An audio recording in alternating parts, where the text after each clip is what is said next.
Valladolid is one of the oldest cities in the Yucatan Peninsula and is also one of many Pueblo Magicos that are scattered around the area. And it's a great springboard for doing loads of different activities because of its central location between Merida and Cancun. From Valladolid, you can visit the incredible ruins at Chichen Itza, one of the new 7 wonders of the world. Go exploring the cenotes that surround the city. Not to mention, you can just wander around the streets as well. Their beautiful colonial architecture and crazy color spectrum. So if you're planning on vacationing in the Yucatan Peninsula and would like to visit Valladolid during your stay, we've got the perfect itinerary for you. From the best things to do to how much they'll all cost, join us as we explore Valladolid in Mexico. If you're new here, we're Kitty and John. We absolutely love to travel. We've been to almost 40 countries now, but we've absolutely fallen in love with Central and South America, and we spend a lot of our time there. So if you'd like to see more content from this beautiful part of the world, make sure to subscribe. Without further ado, let's get into the video.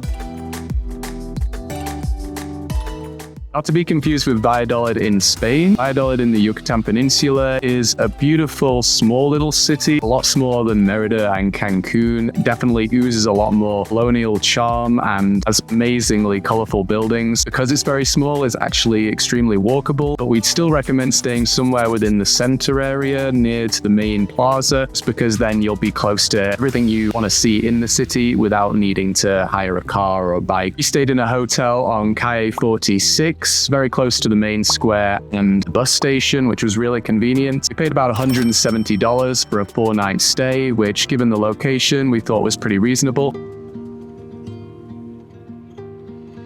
We really enjoy doing when we arrive to a new place is to go for a wander along its streets. Valladolid has loads of colorful streets. One of the most popular streets is called Calzada de los Frailes. Street runs diagonal from Calle 41 to Parque Cisa. We really enjoyed walking through the streets first thing in the morning when you could just see all the colorful buildings and doorways. It's also nice to walk along here later in the day because this street is lined with a lot of cafes, restaurants, so you can pop in for a drink or something when you're walking around. At the end of Calzada de los Frailes is Parque Cisa. You can take a picture with the beautiful Valladolid sign. It's just covered in all of this artwork depicting local wildlife and different places in the region. It's really, really beautiful. Just behind the Valladolid sign is San Bernardino Convent, which is well worth a visit. For 40 pesos per person, we could wander around this old Franciscan monastery and learn a little bit more about the history of the place and Valladolid itself. It's quite a small little area, but it reminded us a lot of the convents we visited in Arequipa and the convents we visited in Antigua. Very, very similar architectural style, nice and colorful. There's also a light show there in the evenings, which we didn't know about whilst we were in Valladolid. They light up the entire front of the convent with this beautiful light show that's well worth seeing. If you're visiting Valladolid, you also can't skip walking through its main square called Parque Principal. It's basically the beating heart of the city. It's also very leafy, they have benches, and it's surrounded by very important buildings such as the government palace or the main church. We loved walking through it early in the morning just to enjoy the peace and quiet of this place. The plaza really comes alive later in the evening when the temperatures are a bit cooler, so definitely come back after like 5 o'clock, 6 o'clock in the evening. This is when you're gonna be able to see a lot of locals and tourists mixing. This is when all the street vendors will open their shops, so you can buy some souvenirs here. You can also buy some foods. We really enjoyed eating some marquesitas here. If you're wondering what a marquesita is basically a very delicious combination of some Nutella, bananas, cheese, and condensed milk if you want, wrapped in some very thin waffle. It seems to be the go-to snack for both locals and tourists alike. If you're here around 5 o'clock in the evening, you might be able to watch some of the locals perform, dressed up in their traditional dresses. Basically do it every single day. It felt a little bit touristy, of course, but it was good fun to just sit there, enjoy our snack, and listen to some traditional music.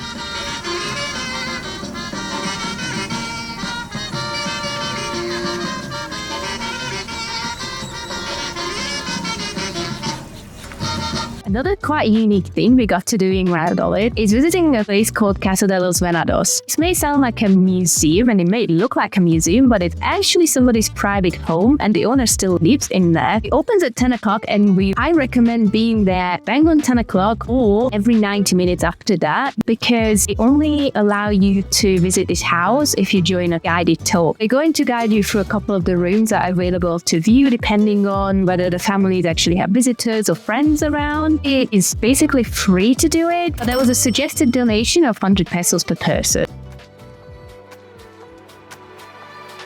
Yucatan is incredibly hot and humid, especially when we were there during the hurricane season. It was just so muggy. Fortunately, the entire region is peppered with these sinkholes called cenotes, which are filled with beautiful crystal clear water that's like the perfect remedy for cooling off in the hot and humid weather. These cenotes come in many different sizes and forms. There's cave cenotes, semi-open cenotes, and completely open cenotes, and they're definitely one of the major tourist attractions in the region, which is definitely reflected in some of the prices that you'll pay at some of these cenotes. The more popular ones are definitely more expensive. The city even has its own cenote right in the center of town, just a couple of blocks from the main square. Cenote Zachi is only 60 pesos a person to enter. It's really nice to have it right in the center of town after you've been exploring the city in the morning and getting all sweaty and everything. Just as getting to the hottest part of the day, it's a great place to go to cool off and relax. It's a semi-open cenote, and it definitely wasn't the most beautiful one that we'd seen, but it wins points purely for its location and convenience.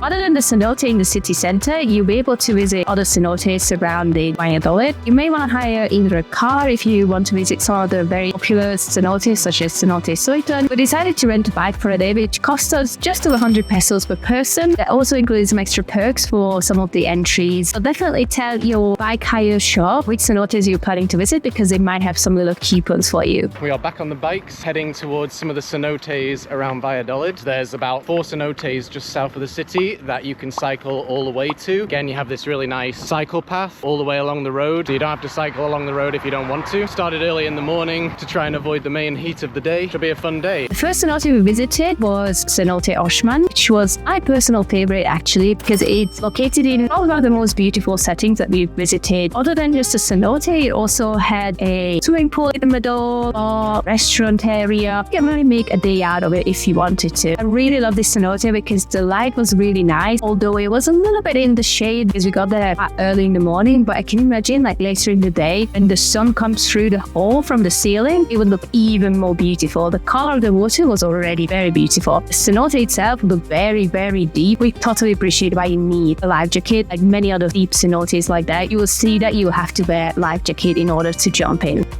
Once we were ready to leave Osman, we hopped back onto our bikes and cycled to the next cenote, which was Cenote Shamal. This cenote was very similar to Osman in the sense that it was also on like a hacienda estate. This one felt even more touristy if that's possible, because they had loads of restaurants, shops that you could go like tequila tasting. So it was very commercialized compared to Osman. The cenote itself was still really beautiful. You could see a waterfall falling down. You could view the cenote from the top, and then you could walk down again. If you wanted to go in, of course, you had to life jacket because it's another quite deep cenote.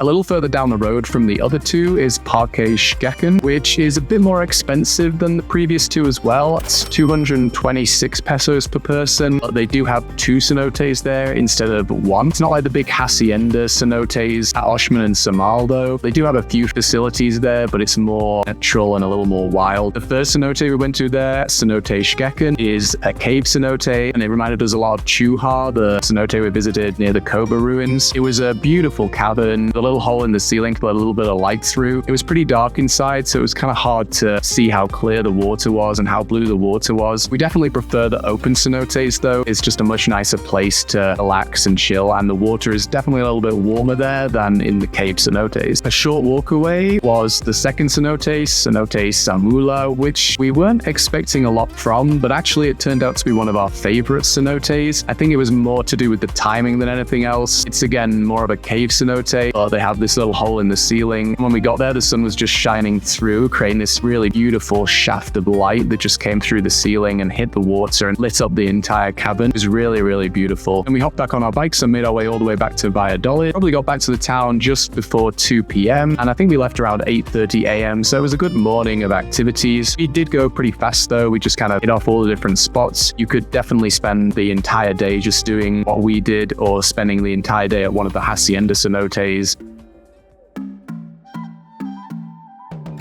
Definitely the main reason people visit Valladolid is to go and see Chichen Itza, one of the new 7 wonders of the world. Valladolid is the closest city to Chichen Itza, so it's definitely a great base to do that from. That's not to say that you can't do a day trip from places like Cancun and Tulum. Plenty of people do that too. From Valladolid, it's super easy to get there via public transport. You just need to take a colectivo, which costs us about 80 pesos per person for a return ticket. We definitely recommend taking the earliest colectivo you can. I think they start running at 7 a.m. We got there just after 7 a.m. and the colectivo was full by 7:30. When we first got there, it was fairly quiet compared to what it was like a little bit later in the day when we were there. Once we'd arrived, we had to pay the entrance fee, which was 643 pesos per person. A lot higher than any of the other Maya sites that we've been to, but it's understandable considering its popularity and that it is one of the 7 wonders of the world. This is actually our 3rd wonder of the world after Machu Picchu in Peru and the Colosseum in Rome. So we're excited to explore our 3rd world wonder. We've been to plenty of Maya sites before. This one... This is special because this is a world wonder. We'll see how it compares to some of the other Maya sites we've been to. We'll see if some of the other Maya sites are maybe a little bit more better value for money. Chichen Itza was one of the largest Maya cities ever built and may have had one of the most diverse populations of any Maya city, which could factor into why it displays such a variety of architectural styles. It is one of the most visited sites in Mexico, and in 2007, the main temple of Kukulkan was named one of the new 7 wonders of the world. The temple is obviously Chichen Itza's main draw, and it is certainly impressive. Definitely, I think, the most impressive main pyramid on one of these Maya sites that we've been to. Obviously, it's probably had a lot of reconstruction work done to it, but it's really cool to see just how layered and how beautiful these buildings would have been in their original state. Just across the main plaza from the temple is the Great Ball Court. We've seen many ball courts during our time in Mexico, Guatemala and Belize, but this one took it to a whole new level. It's the largest and best preserved in ancient Mesoamerica, measuring 168 by 70 meters and with walls 8 meters high on each side. The ball hoops can still be seen way up near the top of these walls. The rest of the site is split into many different sections, which we spent about 3 hours exploring. We got to see the sacred cenote, where thousands of objects have been found at the bottom, including skulls of children and men. There's the Temple of the Warrior complex and the group of 1,000 columns, which lie pretty close to the main temple. The other highlight is the central group of buildings, though, which includes the observatory, or El Caracol, an unusual round-shaped structure that looks quite out of place in the blocky, rectangular architecture of the Maya world. The small temple close to the observatory, known as La Iglesia, is also beautiful, and it's just covered in all these elaborate carvings depicting stone masks. We've had a good wander around now, and I think compared to other sites like Tikal and Yasha that we've been to, it's definitely a very impressive site, quite a large area. The main pyramid, of course, is beautiful.